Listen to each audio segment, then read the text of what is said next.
Sir bull fight में जो एक बंदा मर गया था और 3 इंजर थे, अभी क्या हुआ है उनका?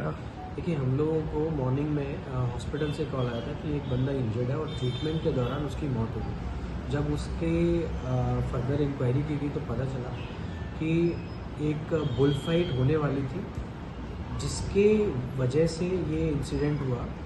और बाद में ये भी पता चला कि बुल फाइट एक्चुअली में नहीं हुई, but in the preparation of the bull fight ये इंसिडेंट हुआ, जिसमें एक बंदा इंजर्ड हुआ, जिसकी बाद में ट्रीटमेंट के टाइम पर मौत हो गई। बाकी के 3 लोग और इंजर्ड हैं, पर they are out of danger. तो इसमें हमने एक FIR रजिस्टर की है, जिसमें अभी तक 3 लोगों को अरेस्ट किया जा चुका है और फर्दर इन्वेस्टिगेशन जारी है। और इंजर जो 2-3 लोग इंजर्ड थे उनका क्या हुआ है? कुछ है? They are undergoing treatment out of danger. और जो पुलिस की लापरवाही के कुछ हुआ था उनके ऊपर कार्रवाई? उसमें इंक्वायरी चल रही है। अगर कोई भी ऐसा लैप्स पाया जाएगा तो अप्रोप्रिएट एक्शन उसमें लिया जाएगा।